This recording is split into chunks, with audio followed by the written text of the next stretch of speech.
Hello family, कैसे हो आप सभी। आशा करते हैं कि आप सभी स्वस्थ होंगे, अच्छे होंगे। Sushant pharma study YouTube channel में आपका स्वागत है। आज के वीडियो लेक्चर में हम डिस्कस करेंगे अल्जाइमर डिजीज़। हम जानेंगे अल्जाइमर डिजीज़ क्या होती है, इसकी इटियोलॉजी क्या होती है, इसमें सिम्टम्स क्या होते हैं, अल्जाइमर में ट्रीटमेंट कैसे किया जाता है, non pharmacological and pharmacological treatment कैसे होता है। सारी जानकारी आपको हमारे वीडियो में मिलेगी और सारी इसकी कंप्लीट नोट्स आपको मिल जाएगी। और अगर अभी तक आपने हमारे चैनल को सब्सक्राइब नहीं किया है तो सब्सक्राइब कर लीजिए।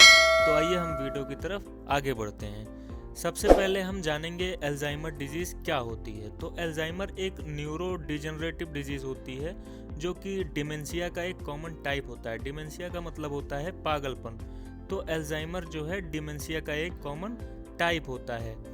तो ये जो है इसका कोई फिक्स एटियोलॉजी नहीं होता और ये लेट मिडिल एज या फिर ओल्ड एज में जो है प्रोग्रेस होता है। इसमें जनरली क्या होता है कि प्रोग्रेसिव लॉस ऑफ मेमोरी, आपकी याददाश्त चली जाती है धीरे धीरे। एंड थिंकिंग इम्पेयरमेंट, सोचने समझने की क्षमता भी आपकी चेंज हो जाती है, ख़त्म हो जाती है। पर्सनालिटी में आपके चेंज आ जाता है, बिहेवियर चेंज हो जाते हैं, मूड चेंज हो जाता है पेशेंट का। ये सब इसके सिम्टम्स होते हैं। और हमारे ब्रेन में सेरिब्रल कॉर्टेक्स का रीजन होता है, उसमें न्यूरॉन्स डैमेज हो जाते हैं। जो न्यूरॉन्स होते हैं सेरिब्रल कॉर्टेक्स में वो डैमेज हो जाते हैं, न्यूरॉन्स में डीजनरेशन हो जाती है और प्लेक का फॉर्मेशन हो जाता है, जिसमें बीटा एमाइलॉइड सेल्स प्रेजेंट होती हैं। और बीटा एमाइलॉइड सेल्स जो होती हैं वो अल्जाइमर्स के लिए बहुत ही ज़्यादा रिस्पॉन्सिबल होती हैं। अब बात करते हैं इसके एटियोपैथोजेनेसिस की, यानी इसके कॉजेज़ की, इसकी एटियोलॉजी की। तो इसमें चार तरीके के जो है फैक्टर्स हैं जो इसकी एटियोलॉजी के लिए रिस्पॉन्सिबल होते हैं। इसमें पहला जो होता है वो है न्यूरोकेमिकल फैक्टर। तो न्यूरोकेमिकल फैक्टर्स में आते हैं ACH यानी कि एसिटिल कोलाइन, सोमैटोस्टैटिन, नॉर एपिनेफ्रिन या फिर इसको नॉर एड्रेनलिन भी कह सकते हैं। सेकंड जो इसका फैक्टर होता है वो होता है एनवायरमेंटल फैक्टर। इसमें जो है cigarette smoking, certain infection, metals and other toxins, use of cholesterol lowering drugs like statin. अगर आप सिगरेट स्मोकिंग करते हैं, धूम्रपान करते हैं, या आपको कोई इन्फेक्शन है, या फिर आप किसी फैक्ट्री में हैं, वहाँ पे आपको किसी मेटल से, टॉक्सिन से कोई प्रॉब्लम है, या फिर जो है कोलेस्ट्रॉल लोअरिंग, आप कोलेस्ट्रॉल को कम करने के लिए ड्रग ले रहे हैं। जो स्टैटिन होती है वो कोलेस्ट्रॉल के लेवल को कम करने के लिए होती है। थर्ड फैक्टर की तरफ अगर इसके बढ़ते हैं तो ये है इम्यूनोलॉजिकल फैक्टर। इसमें ऑक्सीडाइज्ड LDL रिसेप्टर 1 होता है। LDL का मतलब होता है low density lipoprotein. Angiotensin 1 converting enzyme होते हैं। रिस्क फैक्टर्स अगर इसके जाने तो down syndrome, family history, chronic high blood pressure, head injury, smoking and drinking. मतलब कि इसमें जैसे आपके जेनेटिक्स में भी ये होता है, अगर जेनेटिक्स से भी होता है, जैसे अगर आपके फैमिली में आपके फादर को, मदर को अगर अल्जाइमर है तो ये आपको भी कॉज हो सकता है। अगर आप स्मोकिंग, धूम्रपान ज़्यादा करते हैं, ड्रिंकिंग ज़्यादा करते हैं, या फिर कभी आपको हेड इंजरी यानी कि आपके सर में चोट आ गई है, उसकी वजह से भी अल्जाइमर कॉज हो सकता है। अब आगे बढ़ते हैं और इसके बात करते हैं क्लिनिकल मैनिफेस्टेशन की, मतलब इसके साइन और सिम्टम्स जो है कॉग्निटिव में आती हैं। सेकंड जो इसका है वो है changes in behaviours and personality.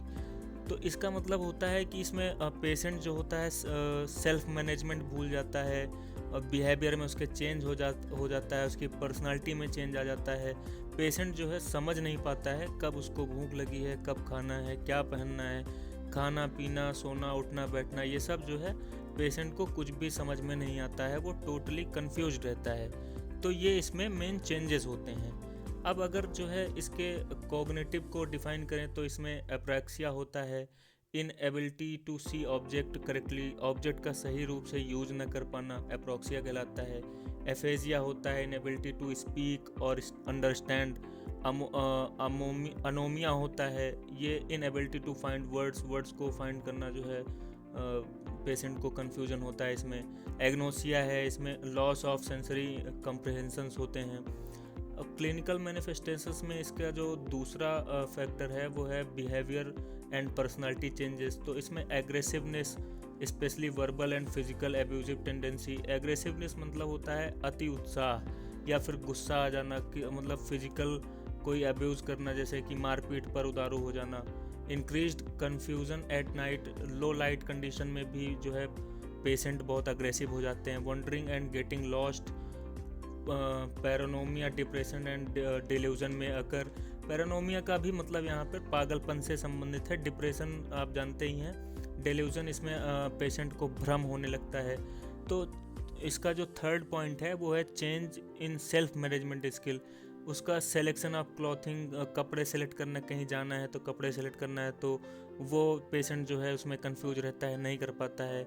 Decreased in personal appearance, उसका जो है पर्सनल अपीयरेंस जो है डिक्रीज्ड हो जाता है।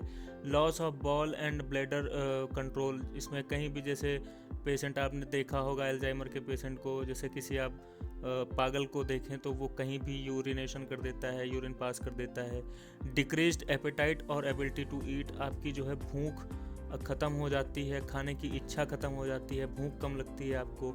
और जो इसके अदर्स पॉइंट हैं वो हैं लैक ऑफ जजमेंट, जब कोई जो है जिसका ब्रेन सही से वर्क नहीं करेगा वो जजमेंट नहीं कर पाएगा, नहीं ले पाएगा। फिजिकल चेंजेस होते हैं, एनएग्जाइटी एंड इंसोमिया होता है, नींद उंद नहीं आती है उसमें। और चेंजेस इन 5 सेंसेस, जो 5 सेंस ऑर्गन्स होते हैं हमारे, उनमें चेंज आ जाते हैं। More confused about time and place, तो ये सारे जो है इसके क्लिनिकल मैनिफेस्टेशंस होते हैं, मतलब इसके साइन एंड सिम्टम्स होते हैं। अब बात करते हैं इसके ट्रीटमेंट की। ट्रीटमेंट में पहला ट्रीटमेंट जो हम देखते हैं वो है नॉन फार्माकोलॉजिकल ट्रीटमेंट, मतलब बिना दवाओं के जो उपचार किया जाता है एडवाइस से। तो उसमें क्या क्या किया जा सकता है, तो decreased head injury, head injury को बचाना चाहिए, सर में चोट ना आने पाए इसका ध्यान रखना चाहिए। Keep overall good health of brain, तो ब्रेन को जो है एक हेल्दी ब्रेन रखना चाहिए अपना। तो ये कैसे होगा, ईट अ हेल्दी डाइट फॉलो करनी चाहिए हमें। स्टे सोशली एक्टिव, हमें सोशली एक्टिव रहना चाहिए। अगर कोई पेशेंट जो है अल्जाइमर से पीड़ित है या फिर डिप्रेशन से पीड़ित है, उसके साथ आप बैठिए, उससे बातें करिए, उसकी मन की बातें जानिए, उसको मोटिवेशनल बातें उसके सामने करिए। हो सकता है कि उसके मूड में थोड़ी देर के लिए थोड़ा बदलाव आए और उसमें कुछ चेंजेस देखने को मिले। एंड सेकंड इसका जो होता है avoid tobacco, excess alcohol and other drugs. ऐसी ड्रग्स जो है ये स्मोकिंग नहीं करनी चाहिए, अल्कोहल नहीं यूज़ करना चाहिए। अपने हार्ट वेसल्स कंडीशंस को मॉनिटर करते रहना चाहिए। डायबिटीज़ को कंट्रोल रखना चाहिए, कोलेस्ट्रॉल लेवल को मेंटेन रखना चाहिए।